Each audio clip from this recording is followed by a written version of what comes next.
Graça e paz, meus irmãos, bom dia.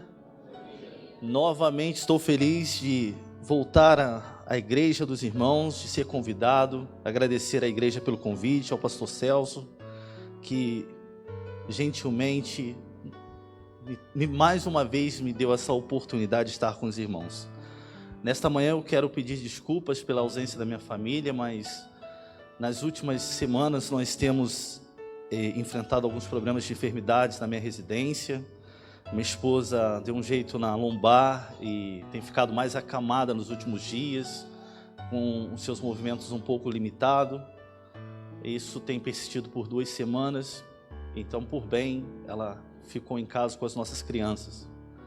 Pedro também, o caçula, que vocês conheceram da última vez, tropeçou no tapete também há 2 semanas em casa, indo para a escola, e quebrou o braço, fraturou o braço. Nós tivemos que passar por uma cirurgia para colocar novamente o osso no lugar. Então são batalhas espirituais que nós temos enfrentados, mas nós sabemos que nós servimos a um Deus que é soberano, e como lemos nas nossas leituras bíblicas recentemente em Josué, devemos ser fortes, permanecermos persistentes, porque Deus nos dará a vitória no seu tempo.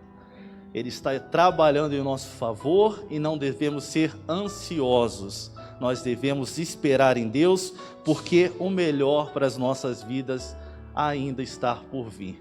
Amém? Meus irmãos, nesta manhã e à noite, nós iremos estudar no capítulo de João. Capítulo 3 será tema da nossa mensagem pela manhã e pela noite. Agora, pela manhã, nós iremos proceder às leituras do verso 1 até o 6º verso. Então, João 3, de 1 a 6, os irmãos já podem localizar nas suas Bíblias. O título desta manhã da nossa mensagem é A Salvação que Transforma. E certamente os irmãos não leram esse texto ainda, né, pastor? Não conhecem esse texto que vou ler. Eu não vou me estender muito no texto, porque ele é um pouco extenso. E acredito que a cada versículo que nós lemos, nós aprendemos um pouco mais da palavra de Deus. E ele é muito precioso, essa passagem que Jesus tem com Nicodemos. Nós sabemos que a cegueira espiritual, meus irmãos, nos impede de ver a glória e a majestade de Deus. E nos afasta da sua vontade. É neste cenário que nós nos tornamos presas fáceis para os inimigos das nossas almas, que potencializa as nossas fraquezas. Mas Jesus nos ensina que devemos e precisamos ser transformados. Vamos ler a leitura que diz o seguinte: Havia entre os fariseus um homem chamado Nicodemos, um dos principais judeus. Este de noite foi ter com Jesus. Ele disse: Rabi, sabemos que és mestre vindo da parte de Deus, porque ninguém pode fazer estes sinais que tu fazes, se Deus não estiver com ele. A isto respondeu Jesus: em verdade te digo, que se alguém não nascer de novo, não pode ver o reino de Deus. Perguntou Nicodemos: como pode um homem nascer sendo velho? Pode porventura voltar ao ventre materno e nascer pela segunda vez? Respondeu Jesus: em verdade te digo, quem não nascer da água e do Espírito não pode entrar no reino dos céus.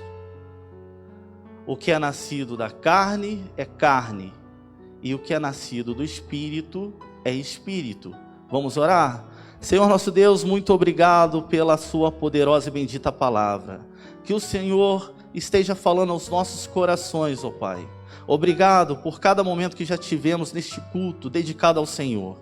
Abra o nosso entendimento, os nossos corações, para que a tua palavra chegue com profundidade às nossas vidas e que possamos ser transformados pelo seu santo e poderoso Espírito.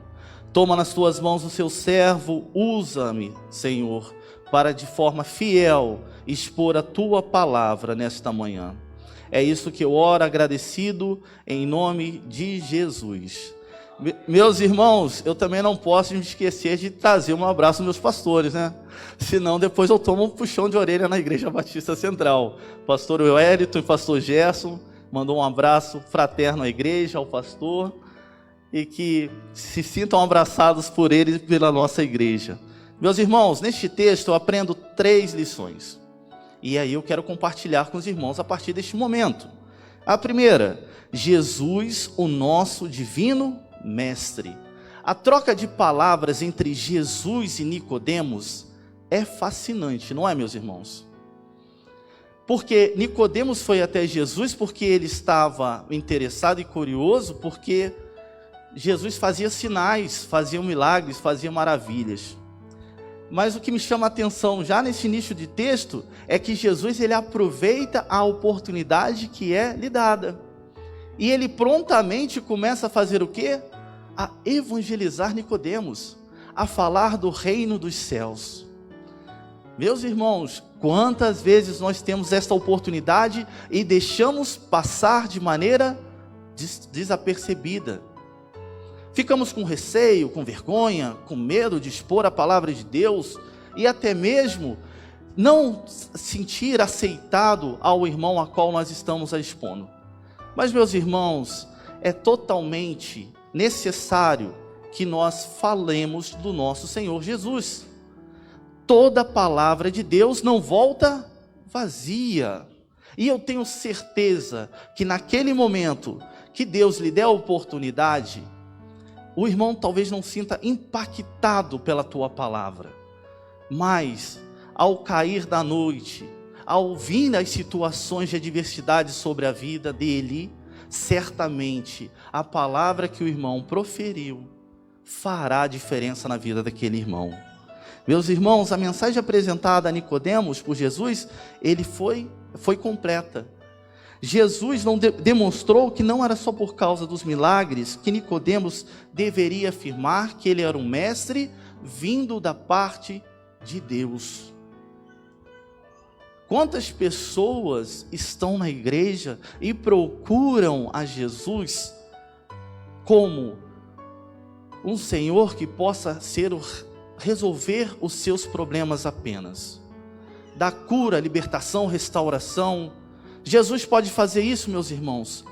Pode, claro que pode, mas Jesus quer ir além na vida de cada um de nós.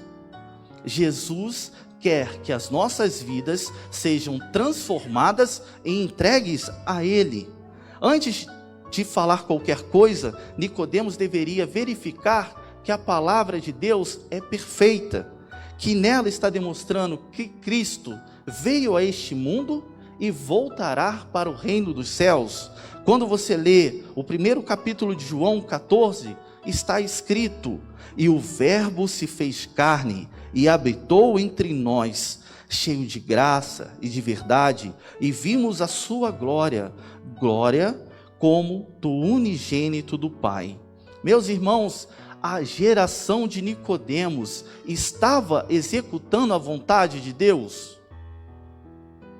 A nossa geração está executando a vontade de Deus? Este diálogo de Nicodemos, meus irmãos, é um convite à conversão. Ela expõe as duas opções: aqueles que creem e aqueles que não creem. Coloca em confronto, meus irmãos, aquele que pratica o mal e ama as trevas, e aquele que pratica a verdade, se aproximando da luz. É muito importante nós entendermos que a salvação em Cristo Jesus, ela transforma o nosso ser. Não podemos ser aquele irmão que estamos acomodados e conformados com a nossa situação. Cristo não pode entrar na minha vida e eu permanecer da forma a qual eu me encontro. Se isto acontece, não existiu uma conversão de maneira genuína. Não podemos ter a síndrome de Gabriela. Eu nasci assim, vou morrer assim? Claro que não. E aí essas pessoas que não são alcançadas verdadeiramente, que não são transformadas, acham que tudo está correto nas suas vidas. É a política do nada a ver, porque o mundo nos cega desta maneira. Por isso que no início eu falei de cegueira espiritual. Como a nossa sociedade está cega espiritualmente, meus irmãos.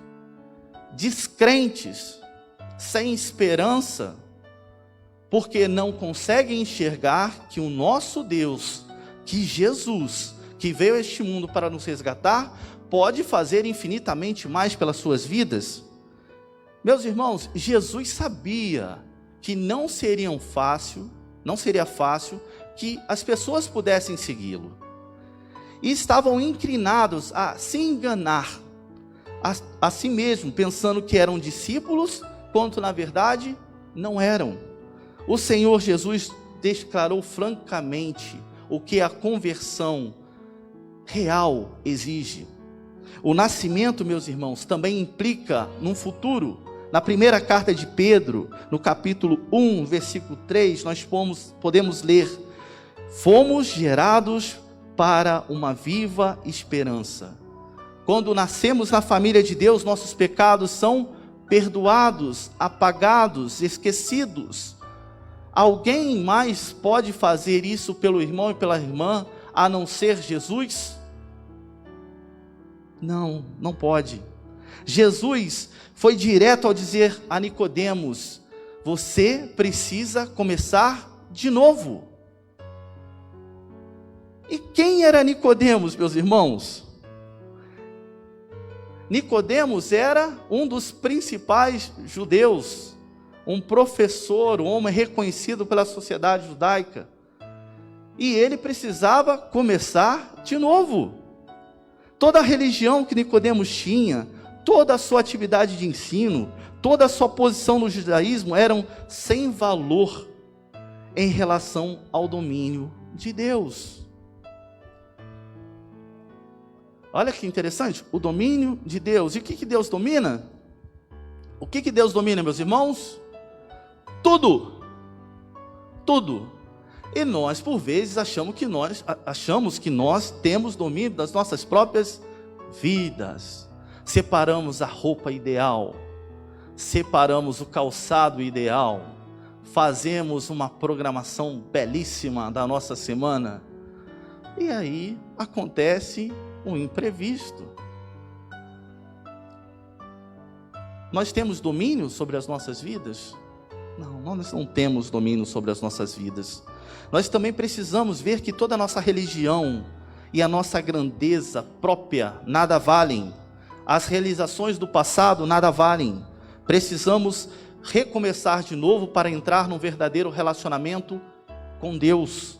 Em nossos dias, existem muitas pessoas que querem conhecer a Jesus pelos seus milagres e pelas suas maravilhas. E em João 5,47 nós lemos: mas se não crerdes nos seus escritos, como crereis nas minhas palavras? As pessoas buscam sinais, milagres, curas, mas não a palavra de Deus. Nicodemos, ele foi além dos milagres operados por Cristo, porque ninguém pode fazer sinais que tu fazes, se Deus não for com ele, e suportou a doutrina de Cristo. E aí me chama a atenção essa palavra, suportou. Meus irmãos, como nós temos pessoas dodóis, como nós temos irmãos dodóis, que não suportam ouvir aquilo que é necessário para a sua vida. Quando nós nos colocamos aqui na frente, com a responsabilidade de trazermos a mensagem, meus irmãos, eu quero ser muito franco, eu não estou aqui para falar o que os irmãos querem, eu estou aqui para falar o que os irmãos precisam ouvir. E se isso machucar e mexer com os irmãos, eu peço que Deus possa operar no coração de vocês, e entender que a sua palavra é boa, perfeita e agradável, assim como a sua vontade, mesmo que eu ainda não possa entender, mas eu creio que Ele estará fazendo um renovo e renovando as forças de cada um dos irmãos. E nessa questão, Nicodemos, ele suportou a doutrina de Cristo. Mesmo ela demonstrando que a sua condição não lhe daria direito a ver ou a ter o reino dos céus. Ao falar da necessidade do novo nascimento, Cristo demonstrou que judeu, fariseu, mestre da lei ou religioso não habilita a ir para o reino dos céus. Isso não habilita. Do mesmo que não nos habilita ir para o reino dos céus, sendo eu um professor, um empresário bem-sucedido, não me habilita. O que habilita é você crer de maneira fiel na palavra de Cristo, entregar os seus caminhos e verdadeiramente ser transformado. Meus irmãos, indistintamente, olha que palavra difícil, enrola a língua do irmão aqui, nós precisamos nascer de novo. O segundo tópico que eu aprendo é que nós precisamos nos arrepender. Meus irmãos, arrependimento. Como eu vou largar o meu velho homem e me revestir do novo, se eu não estou disposto a me arrepender? A entender que a minha prática é mal, é pecaminosa, é adâmica, para que Cristo possa fazer o novo na minha vida. Jesus, nesse diálogo, ele mostra ser um mestre paciente. E ele toma as palavras de Nicodemos como o ponto de partida. Ele explicou melhor acerca do nascimento. Nascer da água significa nascer fisicamente, mas nascer de novo significa nascer do Espírito. Assim como é necessário paz para que ocorra o nascimento natural, também é necessário paz para que se realize o nascimento espiritual. O Espírito Santo de Deus e a palavra de Deus. O Espírito Santo utiliza a palavra de Deus para que o crente, para que o pecador possa crer, e Deus lhe concede vida espiritual. O arrependimento, meus irmãos, ele é essencial para uma conversão genuína. Em Atos 3, 19 e 20, nós podemos ler: portanto, arrependam-se e se convertam, para que sejam cancelados seus pecados, a fim de que, da presença do Senhor, venham tempos de refrigério, e que Ele envie o Cristo, que já foi designado para vocês, a saber, Jesus. A Bíblia, ela compara a morte e a ressurreição de Cristo. Tem como a ver, meus irmãos, com a mudança radical de vida. Vamos pensar o seguinte: como era a vida dos irmãos antes de serem alcançados por Cristo? Como era? Eu tenho um rapaz que tem proximidade.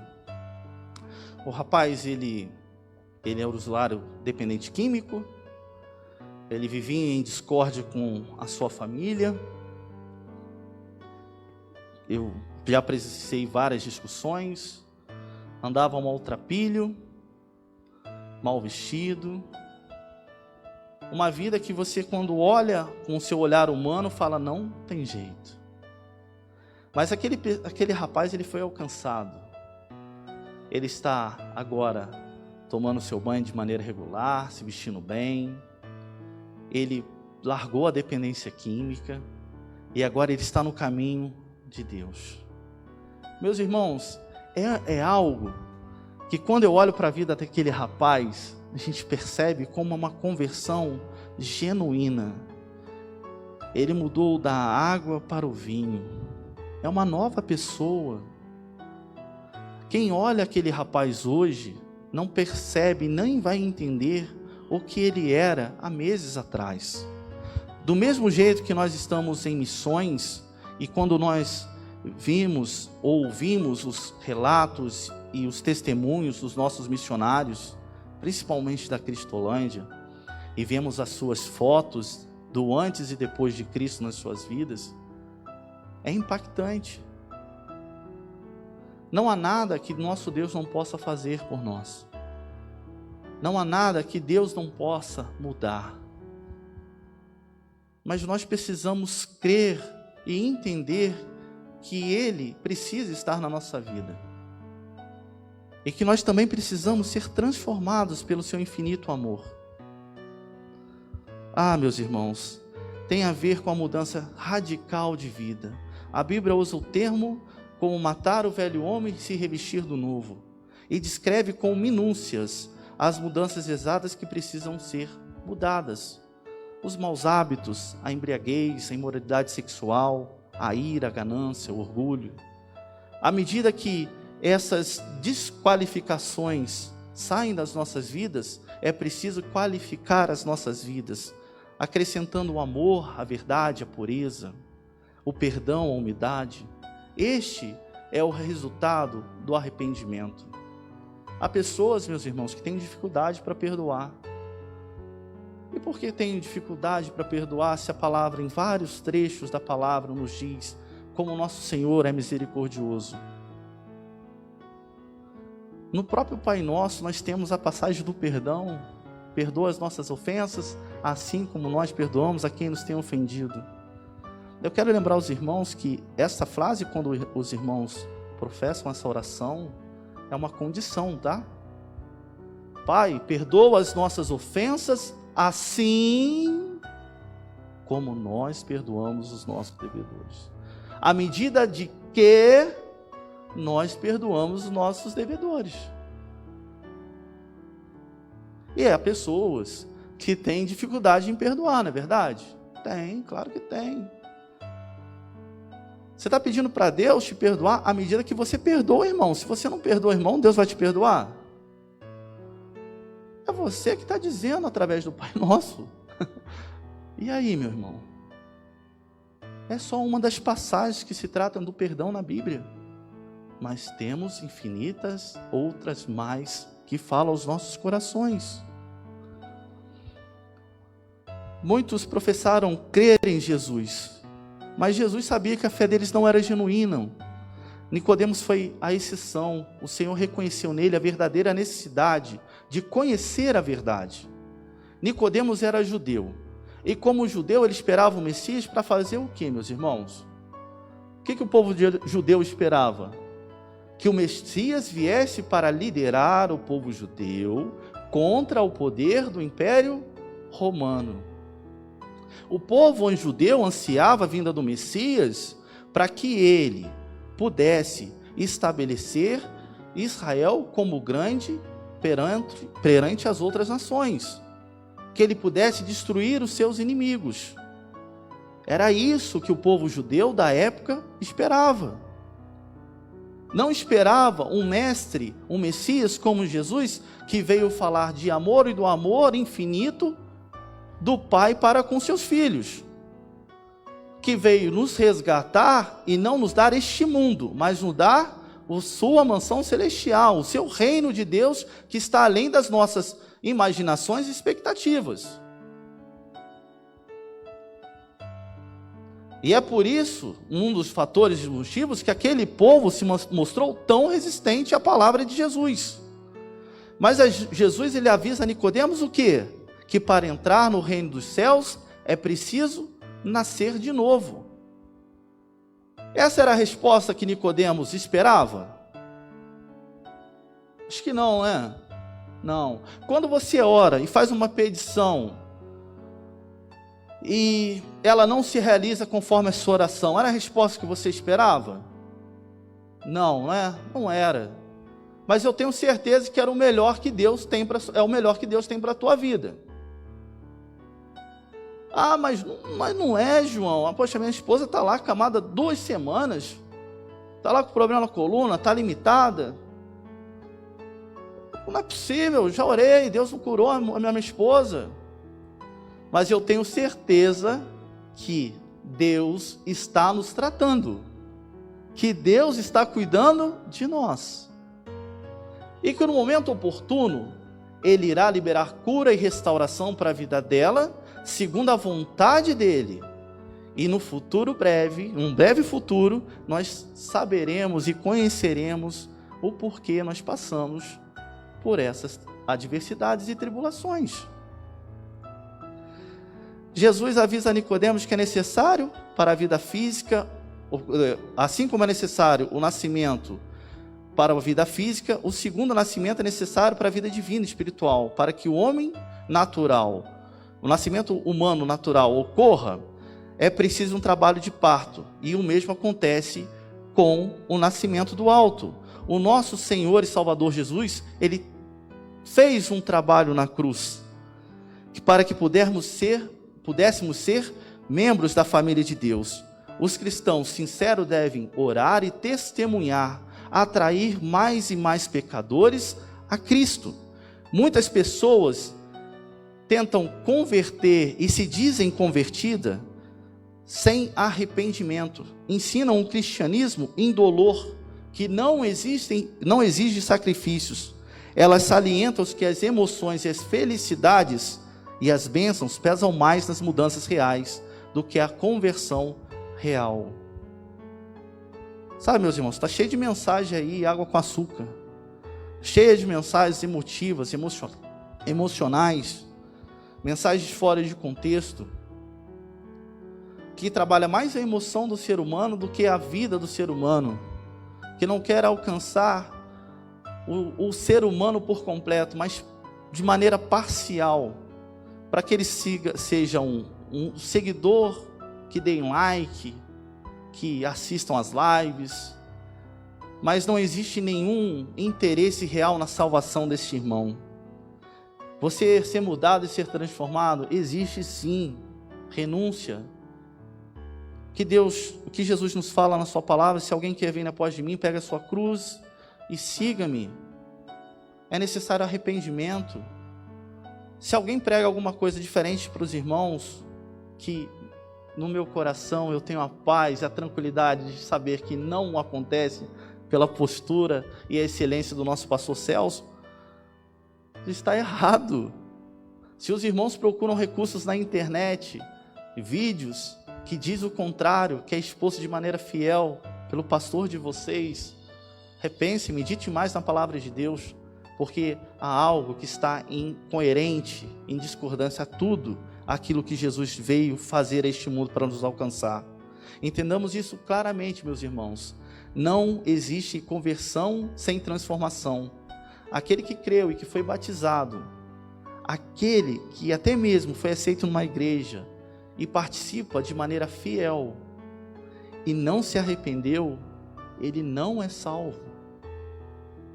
Paul Walsh disse uma certa vez: arrependimento bíblico não apenas envolve mudança de mente, como também tristeza pelo pecado. O arrependimento é um compromisso sério, determinado para a mudança da sua própria vida. E aí eu chego ao meu terceiro e último ponto. Meus irmãos, é o verdadeiro salvo tem a sua vida transformada. Nicodemos, ao longo desse breve diálogo de 6 versículos que lemos, demonstra como é difícil o homem entender o propósito de Deus para as suas vidas, ao continuar insistindo na forma literal do termo utilizado por Jesus, insistindo que como era possível um homem voltar ao ventre da sua mãe e nascer de novo. Na primeira carta aos Coríntios, no capítulo 2, versículo 14, nós podemos ler o seguinte: o homem natural não aceita as coisas do Espírito de Deus, porque lhes são loucura, e não pode entendê-las, porque elas se discernem espiritualmente. Nicodemos, ele ilustra muito bem este homem. Para aquelas pessoas que não a creem, não acreditam em Jesus, é loucura uma pessoa que é dependente química ser transformada, um ex-presidiário ser alcançado. É impossível, meus irmãos, é loucura, mas para aquele que crê, tudo é possível. O que a Bíblia é para nós? Um manual de vida. E para as pessoas não crentes, um livro qualquer. O que difere a minha leitura como crente em Jesus e um não crente é a forma que Deus fala através da tua palavra ao meu coração. E para o não crente, é uma história, é uma fábula. Pedro usou isso em uma das suas cartas. É uma história, inventado.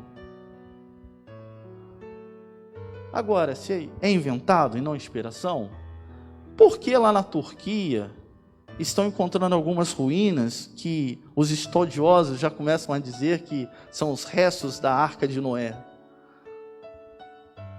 E aí? E outras coisas mais que nós sabemos que os fatos são comprovados pela história. Meus irmãos, visto que o novo nascimento é uma necessidade que abrange todos os homens, podemos concluir que a salvação não se diz respeito de uma restauração moral, nem tampouco de uma restauração física. Se assim fosse, Nicodemos estava o quê? Credenciado a entrar no reino dos céus. Através da declaração de Jesus, nós vemos que tanto aqueles que possuem qualidades e méritos precisam nascer de novo. Do mesmo modo, os que não possuem qualidades e méritos também precisam nascer de novo. Nicodemos é um exemplo claro desta verdade.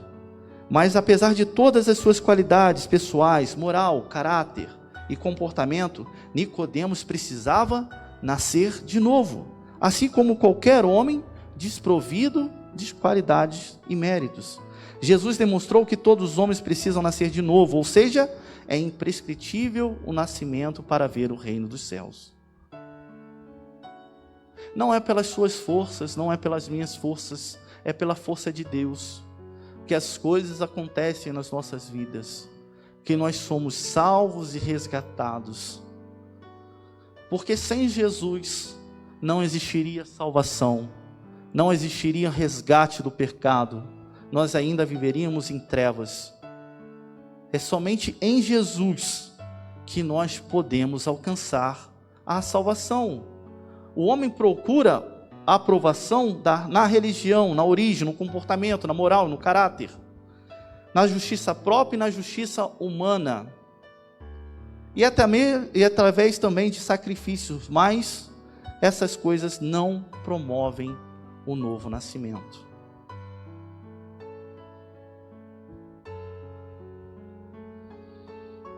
O que precisamos, meus irmãos, mudar nesta manhã que estamos fazendo de maneira errada e equivocada? O que Deus quer nos falar nesta manhã, através desta palavra, no Evangelho de João?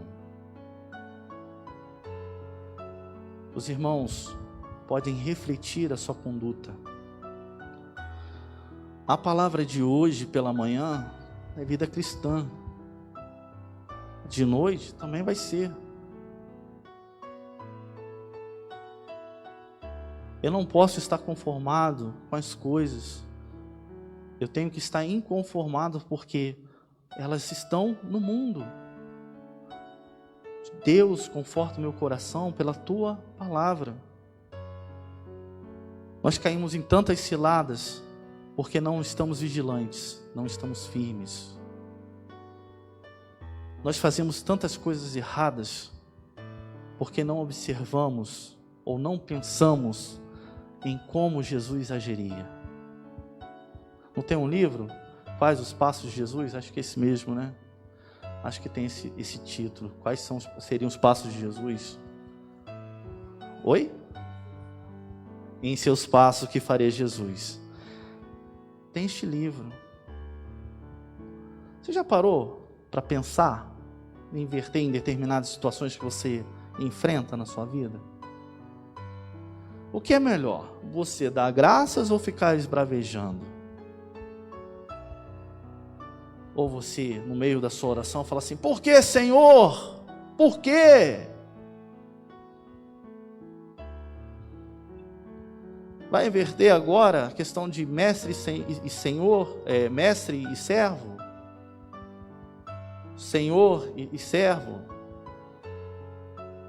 Deus não teve satisfação a nenhum de nós, pelo contrário, Deus fez um sacrifício sobremaneira e sobrenatural para que nós pudéssemos hoje estarmos aqui confortavelmente, sentados neste banco, com os ventiladores ligados, com esse belíssimo dia,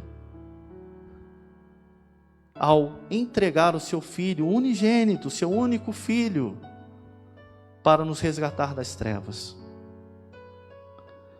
Nicodemos era o melhor que a sociedade da época poderia apresentar.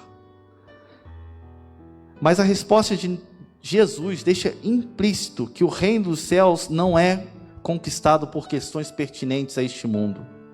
Em outras palavras, só pode entrar no reino de Cristo que tiver a sua vida transformada. A verdadeira conversão precisa de um cuidado minucioso, um exame do nosso estilo de vida, para a qual o Deus espera do convertido. Meus irmãos, o filho herda a natureza dos pais, e o mesmo se aplica ao Filho de Deus, tornando-o co-participantes da natureza divina. Essa parte, o filho herda a natureza dos pais, né? Às vezes os pais estão lá sofrendo com a criação dos filhos, né, pastor? Mas por que meu filho é assim?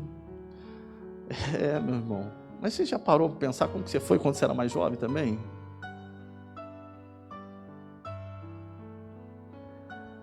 Eu quando tenho situações com meus filhos, eu paro e fico pensando nisso.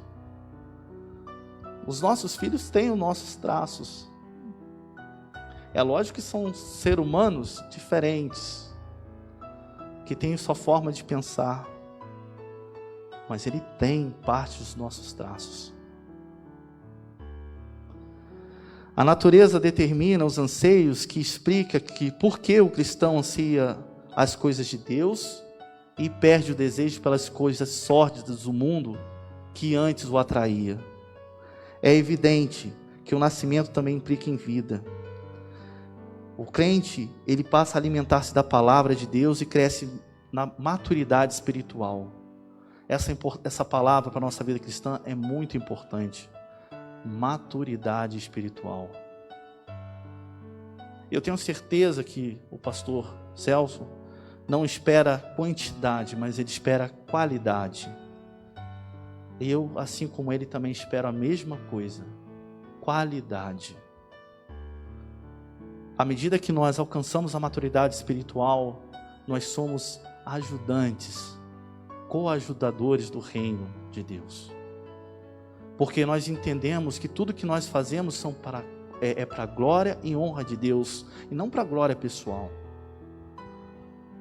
Logo mais à noite nós iremos falar, mas na igreja também existe desencontro de informações, existem ideias diferentes, mas nós devemos saber que o Senhor é único e Ele é soberano.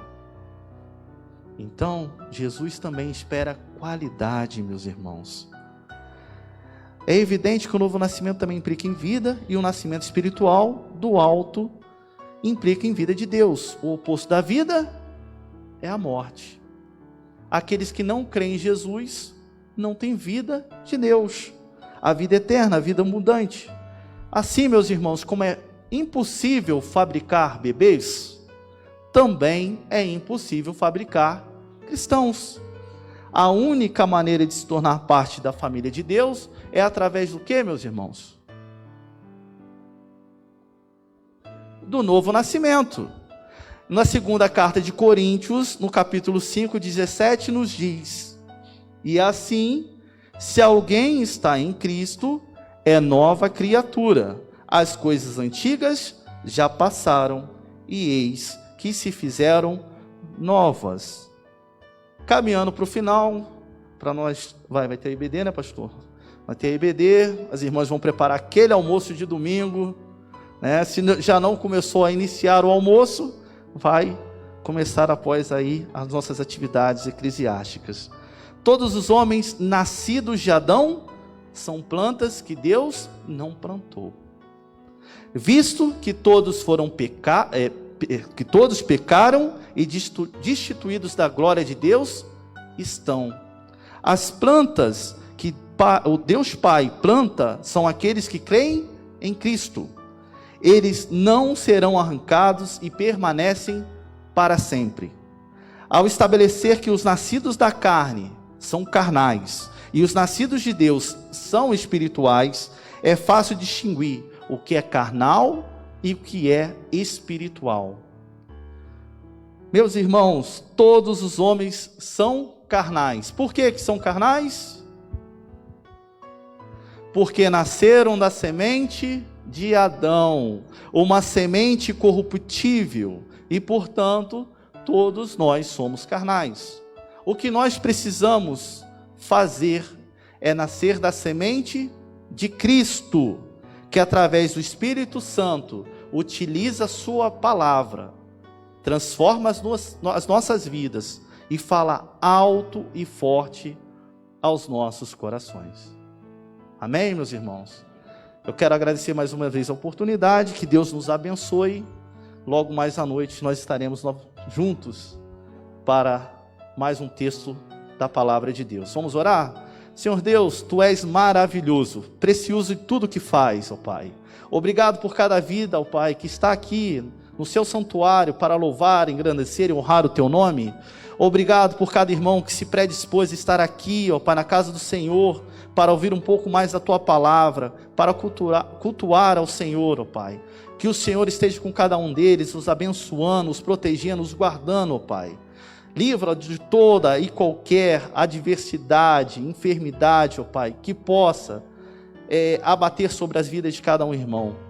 Assim como lemos na palavra de Josué, ó Pai, que o Senhor possa nos fortalecer na fé, nos dar maturidade espiritual, ó Pai, que nós possamos ser nascidos do Espírito do Santo Senhor, e que possamos ser, ó Pai, pessoas transformadas pelo Evangelho de Cristo, que possamos atrair cada vez mais pessoas para a Tua glória, a fim de que estes sejam salvos e libertos do pecado e das trevas que dominam este mundo.